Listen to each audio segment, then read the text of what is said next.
Welcome to the She Said Privacy, He Said Security podcast. Like any good marriage, we will debate, evaluate, and sometimes quarrel about how privacy and security impact business in the 21st century.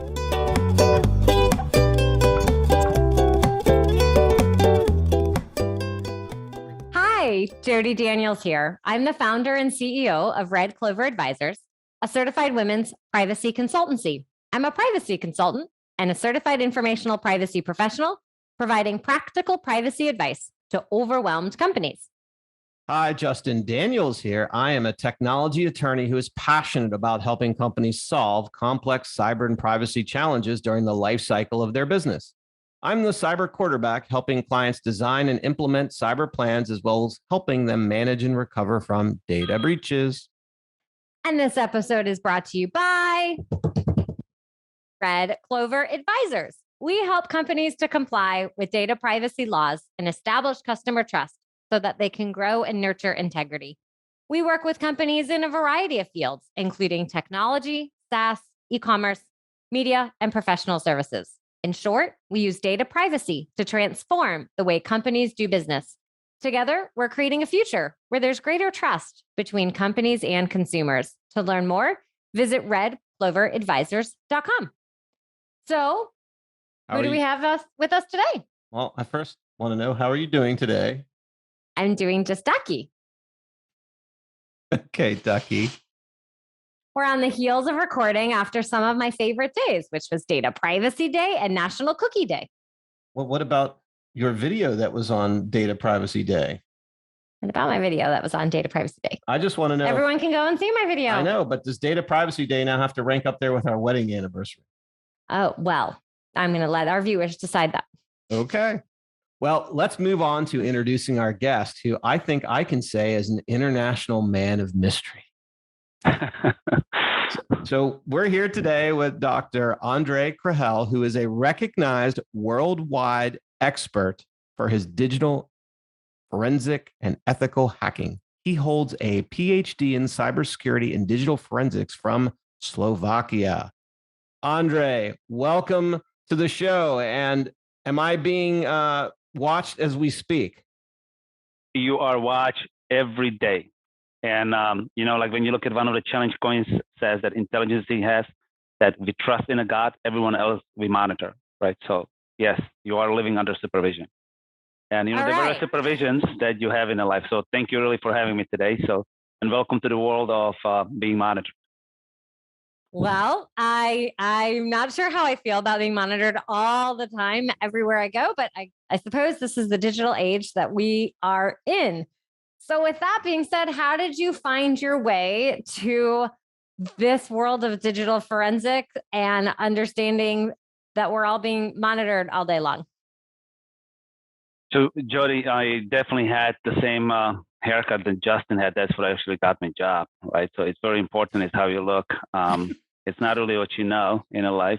It's never build a capability or knowledge. It's just, just play well. So I started very early. I was 19 years old when two guys took me for a ride in a car and offered me a job at something related to an intelligence agency here. And they told me that I can have a really interesting life. And there are a few things that I have to give up for the life. So, for example, I wasn't dating anyone for 4 years. I become a mystery man. I disappear, and I was a full-time student. So basically went to school, and every weekend was taken. They physically, mentally exhaust me pretty much for 4 years. And they always test you, right? It's just you move to the career of an intelligence officer. And my role was primarily in the cyber at the time, which 25 years ago, I would say it was the origination of many of the units, including United States specialized operations units that started this type of work and recruitment. They realized that cyber warfare, especially cyber, going to become, if you look at the NATO Article 5, a fourth domain to fight, right, outside of 3 domains that the warfare actually classify, and they basically try to create a capacity of specialized cyber forces, cyber soldiers. So usually the way they sold us the idea was, look, you can be the next James Bond, right, because that's where the cyber is really going. And while the James Bond is really cool, but all the intelligence, 75% of intelligence really comes from a cyber. So why don't you become a cyber James Bond, right? And whoever stayed around, stayed around. whoever fall off the truck as a part of a process, fall off the truck. Usually the way that the agencies run this is they take what they call Magnificent Seven, either in a quarter or in a month. And I was the only one actually from those 7 people who survived. Well, that's what it is, who survived to be there, right? They're all alive, right? But they, after started falling apart in a training. So after year 1, I was the only one who left. Well, that was quite the interesting story. So are you working on a cybersecurity James Bond-like movie? No, but I do have a lot of stories like that. And I feel very privileged that in 2019, I probably collected around $40,000 to $45,000 just for speaking engagements. And I donated all that money to charity, right? And people want to hear a lot of stories. From stories that you can find on me is I was involved in UBS case in Switzerland, for example, when a Swiss secrecy law were broken. I was there for 6 months. I was flying back and forth to Zurich, and I did that operation. So I feel very privileged that I was part of like a very high sensitive operation. For example, Mr. Madoff here in the city, I actually worked on his estate. So and some other things, right, that I did as a part of 2 active conflicts in the Middle East that the United States had at some point of time. So I feel very privileged that I built something unique, and that's trust. Well, trust is the pinnacle of so many different layers. We could talk about that all day long. So, Ondrej, kind of bringing us forward to your current role as the founder and CEO of LIFARS, can you talk a little bit about LIFARS and the specific industries in which your organization focuses? The main reason why we exist is that at a mid-sized business, there is a limited cyber 911, like that phone call, the companies can actually call. And I really enjoy working with the FBI, Secret Service in the city. And when I see how many victims they have, how many people try to reach out to them for help, and it's just sometimes impossible, right, to get that level of attention. The reason why we created the company and what I realized what's really unique opportunity is that the private cyber 911, that phone call when someone needs basically a specific surgeon for cyber, like a surgery, when they really need to go through this incident, an event that happened to them, and they just want to have access to someone who's going to help them. So what we primarily do at LIFARS, we help around 300 victims a year of a cybercrime, right? And we work with them. Some of them we can save, some of them we cannot save, meaning that the threat actor is already so deeply in the system that we can eradicate and contain that incident very quickly. As a virtue of it, you can think of it almost like you come into emergency room, then we move you like a cyber hospital, and we move you to cyber rehab, and then we do some advisory right into it. So the business really, what we are in is primarily incident response, and then we do some like a managed care, right, like a monitoring on top of what we do. We have an advisory practice, and we have an offensive team basically try to penetrate the network because we need to test what are the weaknesses. Almost like you go to the doctor and you scan the body. What are the other weaknesses in the body, right? So we have a team that actually does that. So we basically are cyber 007 response team that you call us, and we just appear out of nowhere and we solve your issues. The whole like sticker campaign. No, I want to see. I think he shows up in an Aston Martin. That's what I think. It could happen. So many companies think they have cyber insurance, and that's it. They have an incident, they have a cyber insurance plan. They're done. They're ready to deal with that issue. But we all know here that cyber insurance is not the end all be all. And how are you seeing changes in what's happening within cyber insurance impacting the kind of work that LIFARS is doing? Yeah. So insurance is great, but you should take it almost like your health insurance. Just because you have health insurance, you still have to see doctors. So I tell everyone, look, it's probably 3 kinds of sicknesses, cyber, that you can have. You can have a cyber cancer, you can have a cyber flu, or you can have a cyber cold. Cyber cold is easy. You got a spare phishing email, you probably know what to do, like an over-counter medication, a few vitamins, and you're pretty much out of the hook. Cyber flu is a little bit more, right? People, not maybe completely serious, but people die out of it. Some people don't. Most of the people don't die, right? Has the ramifications if you really get it, like a really bad flu. If you look at the pandemic, what's going on, right? So it's like a virus type of a pandemic. You probably need some doctors. You probably need some science. You probably need some surgeons coming in, specialized surgeons from a legal, cyber, privacy world, like to deal with this, right? So you're not going to be alone in this, probably in it. But the good news is that unless you are that 6%, you're not going to die, right? So the good news is that most of the people survive this cyber flu. Cyber cancer, that's very problematic. That's almost like a military unit, nation state attacking your enterprise. Almost like you have no chance. It's not something that you can protect or not even easily detect. It's almost like tomorrow, 2 jets, decided to attack your house and blow 2 tomahawks to your house, right? You can call police station, but they might not have any power to, stop 2 jets, and they're not going to stop definitely 2 missiles running at your house, right? So that's the power you're dealing with. And if you get the cyber cancer, that's serious. It might take 2-3 years. You may not get out. It's just very hard game, and you need to deploy very specialized forces, try to get you out of the problem. And they still might not cure the problem. They're just going to keep you above the water. For how long? And they're going to get you completely out of this. It's very questionable. So at LIFARS, we usually try to educate everyone and tell them, look, insurance is great, but insurance is your bill, it's your coverage. Now, who's going to really help you? Right? Yes, some insurance have panels, but now if you ran in New York City with your car, an individual, would you want to be represented by insurance attorney?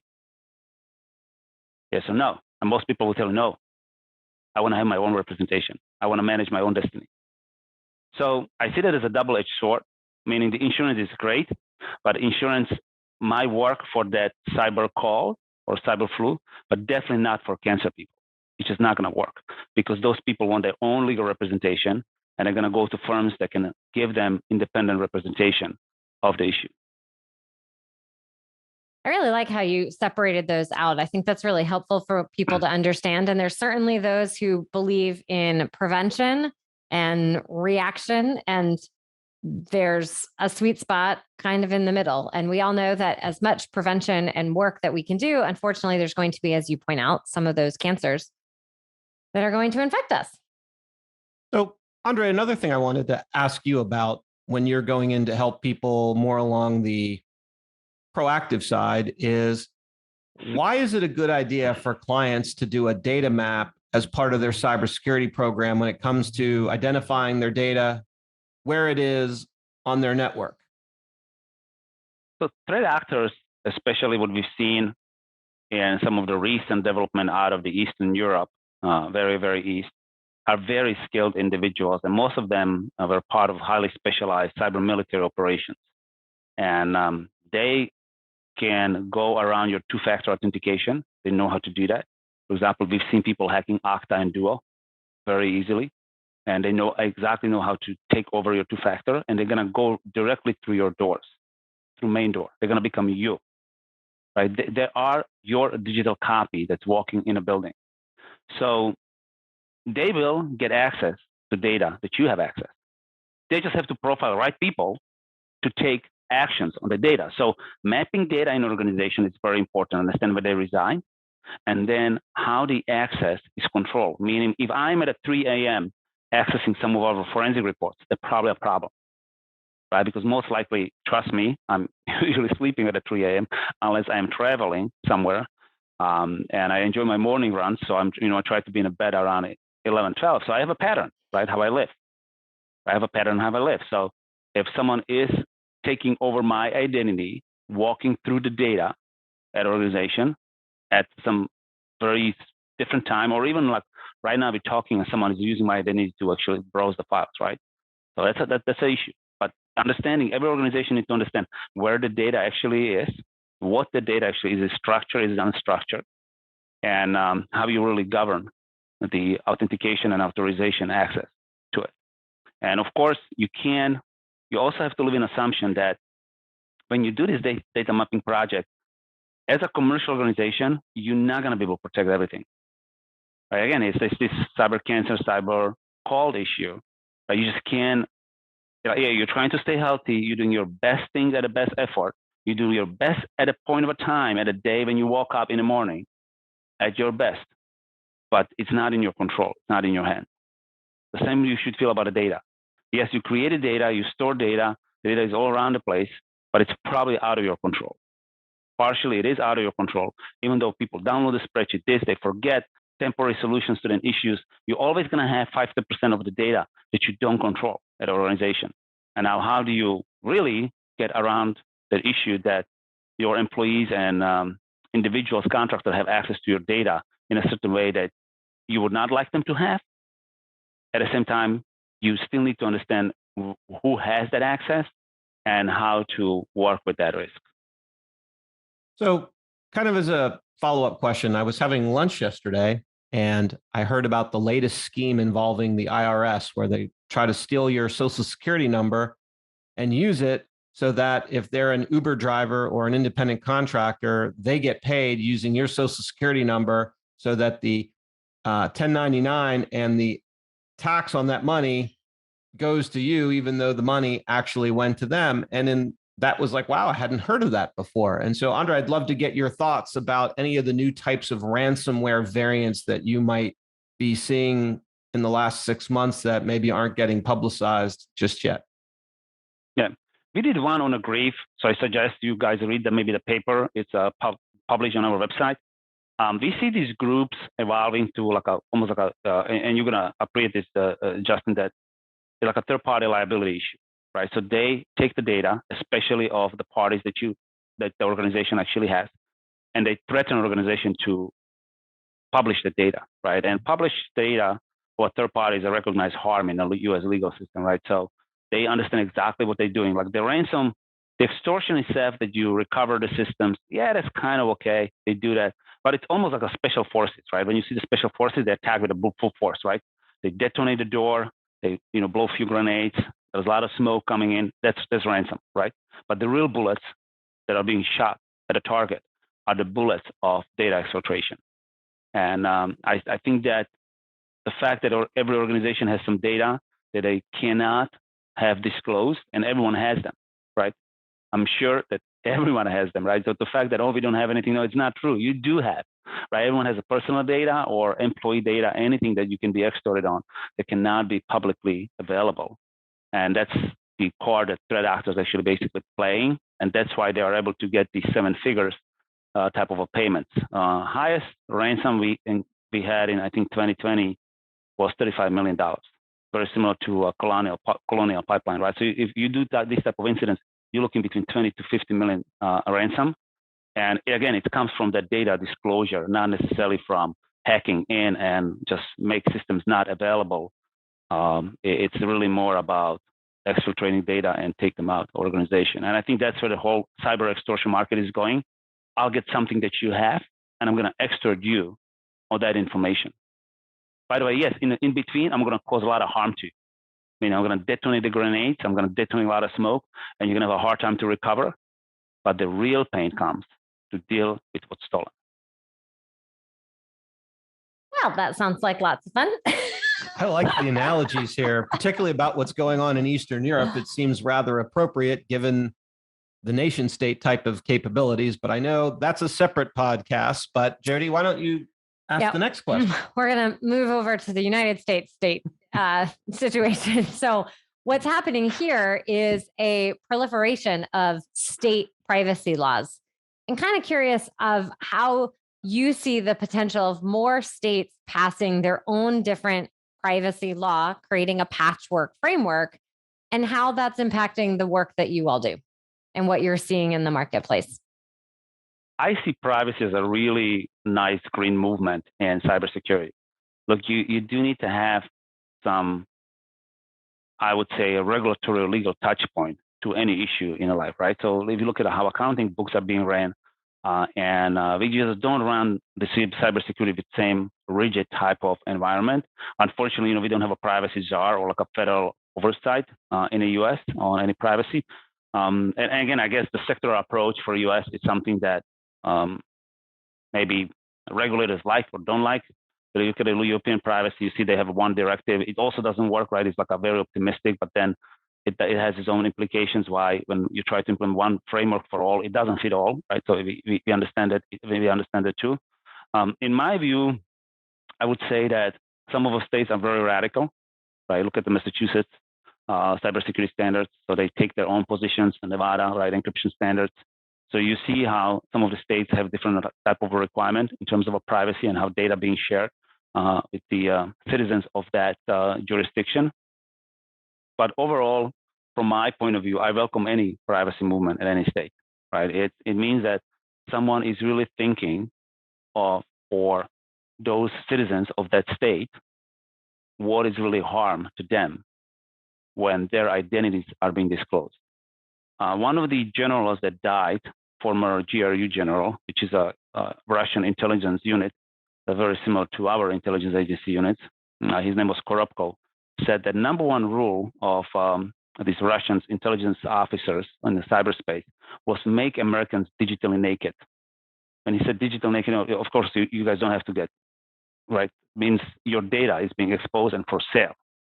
So around 150 million of Americans right now are naked out there, right? They're literally naked. I'm actually one of them, right?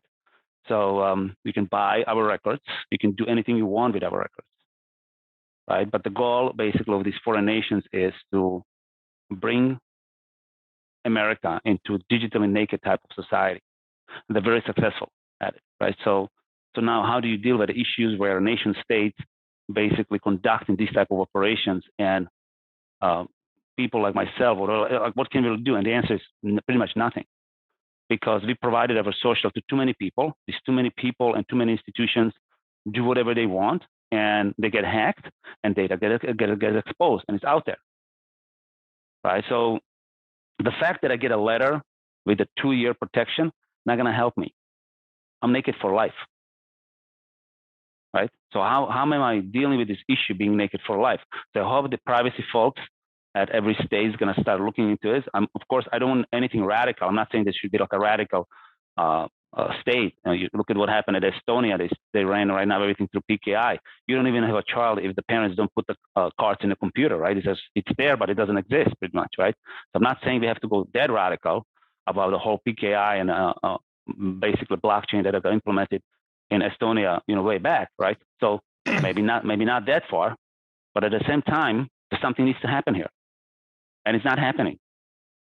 I'm naked. So I'm still digitally naked. So Ondrej, can I interject for just 1 second? So you said the words Estonia and blockchain, and for the benefit of our listeners, would you like to explain a little bit the radical experiment that Estonia is doing? Because I think on this issue, I might be a little bit of a radical. So Estonia had to move something after the attack by Russia to complete digital identity, and they had to decentralize basically every department. I think they have like 30 departments, and they implemented blockchain technology many years back. I would say like 15. We didn't call it blockchain; we called it a PKI, right? So basically, but it's a ledger when you enter the people in a system, and that's how they're entering. And then basically, you have a card that has a chip. Your ID that you are carrying right now has a chip, and everything has to be done through those chips. Meaning, you have a reader on a computer. And then now you as a parent, Justin and Judy and Jody, you have a baby, right? You have to put that right in a hospital into the system. And then your child that's being born is now actually born, right? If you don't do that, even though your child is right there, it's not born, doesn't exist. What happens if I lose my card? Well, then you're not going to get your child. So you better not to do that. Get her out. I mean, I can imagine people are trying to steal we're going to go back to old fashioned crime where people are probably trying to steal the cards.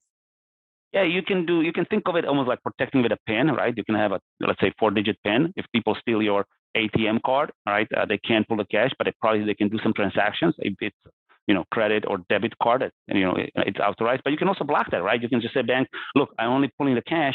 I don't want anything to be ever charged to this card, right? I don't want this being used, right? So the same way you have a simple pin, 4-digit pin that you protect that chip. So they basically, if they steal your card, they still have to get that pin to make it work, right? So it might not be the easiest thing to do. Of course, someone can, overlook your shoulder, too bad for you if that happens, and then steal your card. That might happen, right? So there are ways to do that. Also, if you, like let's say on a computer, they're pretty savvy, and if, let's say, you're using that card too often, we can actually find the 4 digits that you're typing, right, on a keyboard, because we can just use the very unique microscope to see which one, keys are touched the most, right? So we have a ways to do that. I think there's a lot of cultural awareness and change that has to happen. I can't tell you how many places we go and they ask for your social and all kinds of information that they just don't need. There's other ways that they could validate whoever we are. And you're absolutely right. The numbers are everywhere. The information is everywhere. And even it always, I find it interesting. It'll be on the form. I leave it blank. No one ever comes back and says, I can't have XYZ most of the time without filling that out. And yet you have oodles of people who just fill it out because it's there and you feel like, oh, there's a place I'm supposed to fill it out. I feel like we have a huge shift that has to happen for businesses and people. If the people stop filling it out and the businesses stop asking, we might be able to inch our way towards at least a little bit less information. Or a couple more stories from Ondrej about things that he's done in the past that with his Aston Martin. But anyway, Ondrej, you said something earlier about multi-factor authentication, and it kind of leads us up to our kind of personal segment is, given all of your experience doing a lot of really interesting things, for people like Jody and I, or just our listeners, what is your best security tip? And your best security tip is really, I would say, 4 times in a year, the same like you go to the doctor, find a cyber doctor, someone that you know, or cyber attorney like yourself, or cyber privacy individuals, right? So pick your 4 people you would want to talk to in a year for half an hour to an hour. Why? Because education is everything. I believe the knowledge is power. What you know and what you don't know in your life, the same way you're treating your health, the same you should treat your cyber. You are more important in digital world as you are in physical world. Sorry to say that, but not many people meet you in physical world that they meet you in the digital space. And everyone is too close to you.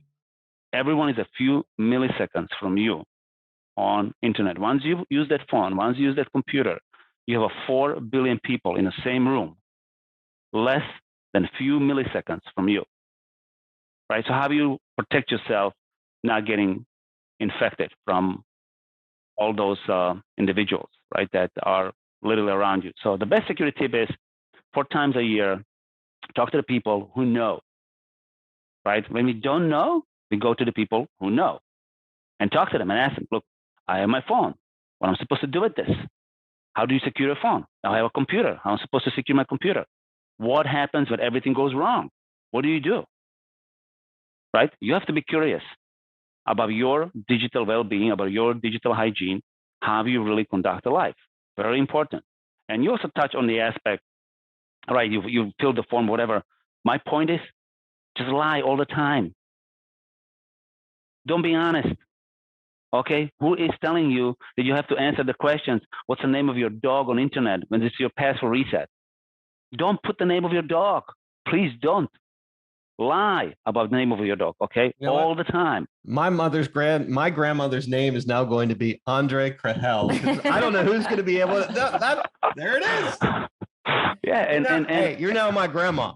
And then like you said, Jody, right? Like, see if they're going to come back and says, hey, you gave us wrong information, because they don't need it, right? I always, if I don't have to put my date of birth, whatever. But look, for me, like, my game is over, right? If someone needs my data, he actually can get the full my data, including my social, everything. Right? So for me, the game is over. I'm digital naked. I get it, right? But at the same time, if I don't have to provide it and I don't have to be honest about it, and I see that people who are asking it's just nonsense, I don't give them right information.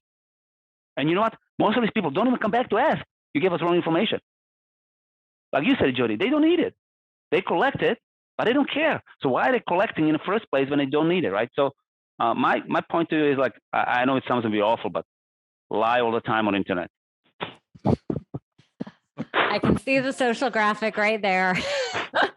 Tip of the podcast: lie on the internet. So when you are not giving such wisdom, what do you like to do for fun? I'm a very active person. I wake up in the morning, I go for a run. Like, I do 3 miles in a park. So I like to spend time in the nature. I love skiing, hiking, and being outdoor is something that I like. I also like reading documentaries and watching anything like interviews with individuals that accomplish something in the life. So I truly enjoy that. I don't know much of a celebrities. Like we had few celebrities here, maybe like a few supermodels from Victoria's Secret, we had a few singers that you know of, and I don't know any of them.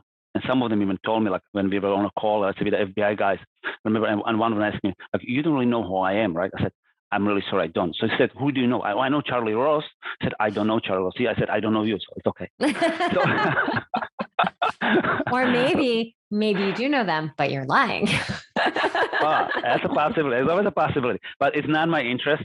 I'm only interested to people who have mission and a vision in their life.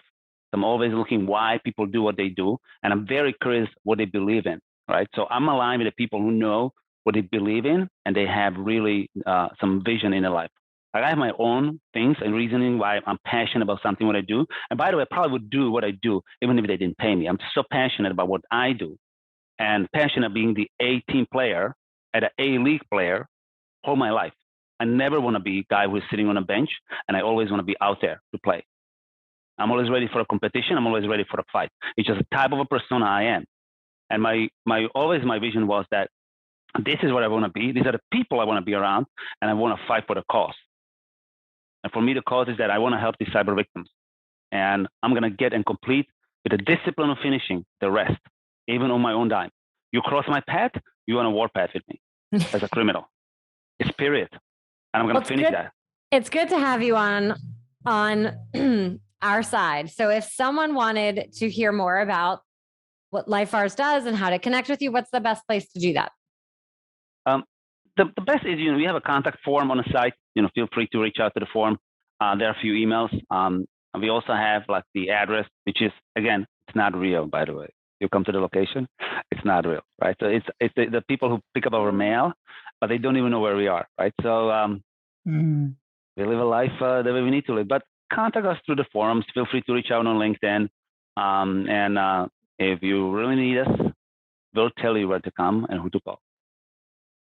Well, we've really enjoyed our time here together. I know I've learned a tremendous amount, and it's been full of fun and laughter. So thank you so much for sharing all this great insight with us. I told you this was going to be a fun episode. It was a fun episode. Thank you, Ondrej. You're welcome.